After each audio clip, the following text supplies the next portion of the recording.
ଏବେ ଜଳବାୟୁ ପରିବର୍ତ୍ତନ ହେଉଛି ଯାହାକୁ ନେଇ କେତେବେଳେ ଓଡ଼ିଶାରେ ବର୍ଷା ହେଉଛି ତ କେତେବେଳେ ଖରା କିନ୍ତୁ ସବୁଠୁ ବଡ଼ ଦୁର୍ଘଟଣା ଦେଖିବାକୁ ମିଳିଛି ଯେଉଁଟାକି ମକ୍କା ମଦିନାରେ ପାଖାପାଖି 98 ଲୋକଙ୍କ ପ୍ରାଣହାନି ହୋଇଛି ତା ସହିତ ଦିଲ୍ଲୀରେ ମଧ୍ୟ 100ରୁ ଉର୍ଦ୍ଧ୍ୱ ଲୋକଙ୍କ ଜୀବନ ଯାଇଛି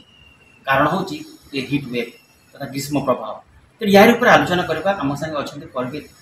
ଜେ.କେ. ପାଣିଗ୍ରାହୀ ତ ଡକ୍ଟର ଜେ.କେ. ପାଣିଗ୍ରାହୀ ଆପଣଙ୍କୁ ସ୍ୱାଗତ କରୁଛି ସୂଚନା ଟିଭି 24/7 मोर प्रश्न रोचे जो मक्का मदीना जो जाइए खास कर जो हज यात्री मैंने कारण आम जाचु खास कर सऊदी अरब एरिया हूँ शुणु कि ठंडा एरिया किंतु एत हिट वेव है ग्रीष्म प्रवाह है जहाँफल पाखापाखि 100 जन लोक जीवन पड़ेगा कौन कारण ही थाई पारे ଏବେ ବିଶ୍ୱ ସ୍ତରରେ ଯେଉଁ ମୁଖ୍ୟ ସମସ୍ୟା ପରିବେଶଜନିତ ସମସ୍ୟା ସୃଷ୍ଟି ହେଇଛି ଯାହାକୁ ଆମେ ପୃଥିବୀର ତାପମାତ୍ରା ବୃଦ୍ଧି ଏବଂ ତାର ପରିଣାମରେ ଜଳବାୟୁର ପ୍ରଭୂତ ପରିବର୍ତ୍ତନ ଘଟୁଛି ଆର ପ୍ରଭାବ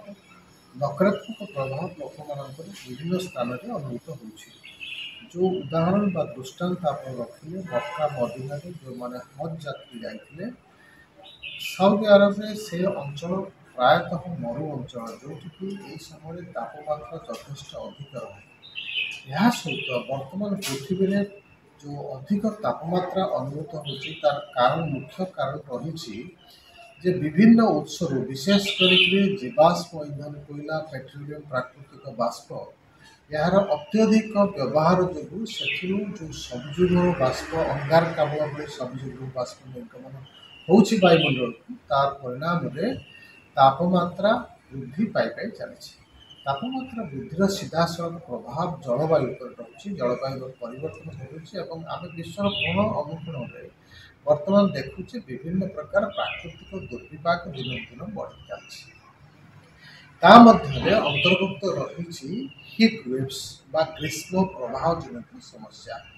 ଏତେ ଲମ୍ବା ସମୟ ଧରି ଗ୍ରୀଷ୍ମ ପ୍ରବାହ ଜାରି ରହୁଛି ଆଉ ଯେଉଁ ସମୁଦ୍ର ଉପକୂଳ ଅଞ୍ଚଳ ମାନ ରହିଛି ଯେଉଁଠାରେ ଅଧିକ ଜଳୀୟ ବାଷ୍ପ ଉପଲବ୍ଧ ଅଛି ତାର ଅତି ଗମ୍ଭୀର ପ୍ରଭାବ ରହୁଛି। ତାପମାତ୍ରା ବୃଦ୍ଧି ଏବଂ ବାୟୁମଣ୍ଡଳର ଆର୍ଦ୍ରତା ବୃଦ୍ଧି ପାଇଲେ ଏ ଦୁଇଟିର ସମ୍ମିଳିତ ପ୍ରଭାବ ଅତ୍ୟନ୍ତ ମାରାତ୍ମକ ଅନୁଭୂତ ହେଉଛି। ଆପଣଙ୍କୁ 45 ଡିଗ୍ରୀ ସେଲସିୟସ୍ ତାପମାତ୍ରା ଥର୍ମୋମିଟରରେ ଦେଖାଯାଉଥିଲେ ମଧ୍ୟ ତାର ପ୍ରଭାବ 55 ଡିଗ୍ରୀ ସେଲସିୟସ୍ ପର୍ଯ୍ୟନ୍ତ ଅନୁଭୂତ ହେବ। ଏହି ପରିପ୍ରେକ୍ଷୀରେ ଆର୍ଦ୍ରତା ବୃଦ୍ଧି ଏବଂ ତାପମାତ୍ରା ବୃଦ୍ଧି ଏ ଦୁଇଟିର ସମ୍ମିଳିତ ପ୍ରଭାବ ଯାହା ବର୍ତ୍ତମାନ ଆମ ରାଷ୍ଟ୍ରର ଦିଲ୍ଲୀ ସହରରେ ଅନୁଭୂତ ହେଉଛି ଯେଉଁଠି ଏହାର ପ୍ରଭାବରେ 100ରୁ ଅଧିକ ଲୋକଙ୍କ ମୃତ୍ୟୁ ଘଟିଲାଣି। ସମ ପରିମାଣର ମୃତ୍ୟୁ ସଂଖ୍ୟା ମଧ୍ୟ ହଜ୍ ଯାତ୍ରୀମାନଙ୍କର ଅନୁଭୂତ ହେଉଛି ସାଉଦି ଆରବରେ। ଏସବୁ ମୂଳରେ ମୁଖ୍ୟ ସମସ୍ୟା ରହିଛି ଜଳବାୟୁ ପରିବର୍ତ୍ତନ ଆଉ ତାର ପ୍ରଭାବରେ ଅନୁଭୂତ ହେଉଥିବା ଗ୍ରୀଷ୍ମ ପ୍ରବାହ। ବୈଜ୍ଞାନିକମାନଙ୍କର ସ୍ପଷ୍ଟ ଶବ୍ଦରେ ସତର୍କତା ଜଣାଇ ଦେଇଛନ୍ତି ଯେ ଆଗାମୀ ଦିନରେ ଯଦି ଆକୁ ପ୍ରତିହତ କରିବା ପାଇଁ ଜୀବାଶ୍ମ ଇନ୍ଧନର ବ୍ୟବହାରକୁ ଆମେ ସଂକୁଚିତ ନ କରିବା ବିକଳ୍ପ ଶକ୍ତିର ଉତ୍ସକୁ ଅଧିକରୁ ଅଧିକ ବ୍ୟବହାର ନ କରିବା ତାହେଲେ ଆଗାମୀ ଦିନରେ ଏଭଳି ପ୍ରାକୃତିକ ବିପର୍ଯ୍ୟୟ ଆହୁରି ଅଧିକ ବୃଦ୍ଧି ପାଇବାର ସମ୍ଭାବନା ରହିଛି ଏବଂ ମୃତ୍ୟୁ ସଂଖ୍ୟା ମଧ୍ୟ ସମଭାବରେ ବୃଦ୍ଧି ପାଇବ ଏବଂ ବିଭିନ୍ନ ସ୍ୱାସ୍ଥ୍ୟ ସମସ୍ୟା ଅନ୍ୟାନ୍ୟ ସମସ୍ୟା ମଧ୍ୟ ସୃଷ୍ଟି ହେବ। କେବଳ ମଣିଷ ନୁହଁ ଅନ୍ୟ ଜୀବଜନ୍ତୁମାନେ ମଧ୍ୟ ସମଭାବରେ ପ୍ରଭାବିତ ହେବେ ସେମାନେ ମଧ୍ୟ ମୃତ୍ୟୁ ମୁଖରେ ପଡ଼ିବେ। ଆଉ ଗୋଟେ କଥା ହେଲା ସାର୍ जोटा कि एटा तो गला आम मक्का मदिना कथा देखुचु कि एबे जो दिल्ली रे जो रिसेंटली घटना घटी 100 ऊर्ध्व लोक जीवन जाइए खास करके हिट वेव तथा ग्रीष्म प्रभाव जो दिल्लीटा तो सब डस्ट जो कह जाऊँगी सब माने एक नंबर हूँ दूषित हिसाब देखिए ताले ये जो दिल्ली रे जो ये जो एत सुंदर मृत्युवरण कले सेठी जो हिट वेव जो है एत जोर है कौन मृत्युवरण कर कारण कौन कौन दुईटी दिव्य कथा आपण सूचना देते गोटे हूँ जे लंबा समय धरी ग्रीष्म प्रवाह जारी रहा द्वारा यार सीधासलख प्रभाव मनुष्य स्वास्थ्य पड़ुछि आउ समाजर निम्न वर्गर लोक जो माने निजको शीत ताप नियंत्रित यंत्र द्वारा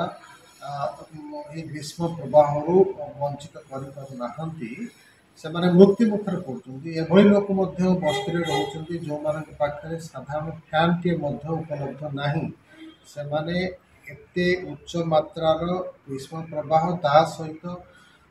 जलीय बाष्पर प्रभाव ये दुईटर सम्मिलित प्रभाव एत अधिक अनुभूत होती से मृत्यु मुखर पड़ार संभावना रही विशेष भाव में सहरांचल मानक जो हिट आइलैंड इफेक्ट बा उत्ताप दीप प्रभाव बहुत अनुभूत होता अर्थ हो विभिन्न उत्सर उत्ताप निर्गत हो सहर मानक कंक्रीट स्ट्रक्चर घर द्वार रास्ता घाट इत्यादि एत मात्रा अधिक अच्छी से उत्ताप को टाणिक रखुंट जो राति प्रबल भाव में तापमात्रा अनुभूत हो अधिक मात्रा तापमात्रा अनुभूत हो कहीं कंक्रीट स्ट्रक्चर सब उत्ताप को दिन में टाणिक रखुंट संध्या बेलू आस्ते आस्ते राति से उत्ताप निर्गत हो यार प्रभाव स्वास्थ्य जो पाखे सुविधा ना ठंडा एभली फैन टे उपलब्ध ना से विशेष भाव प्रभावित होती बस्ती जो जीवन निर्वाह कर गोटे घटना कर बिहार जन व्यक्ति जहाँ पाखे फैन टे नाला से गुड़गुड़ प्रभाव में मृत्यु मुखर पड़ते अनेक घटना घटी द्वितीय कथा हूँ दिल्ली भली सहर जो प्रदूषण मात्रा यथेष्ट अधिक वायु प्रदूषण प्रभाव में लोक आक्रांत होती कहर जीवन आयुष्य 10 ରୁ 12 वर्ष पर्यंत ह्रास पाँच जो मैंने स्थायी भाव में दिल्ली में बसवास करमको सूचना दि जाए जदि आपको नियंत्रण करा न जाए आगामी दिन में अधिक संख्यार लोक मैंने वायु प्रदूषण में विभिन्न स्वास्थ्य समस्या जर्जरित हेबे केवल दिल्ली नुह समग्र विश्वर 50टी सबुठ अधिक प्रदूषित सहर मध्य 42टी सहर भारत वर्ष ही अवस्थित।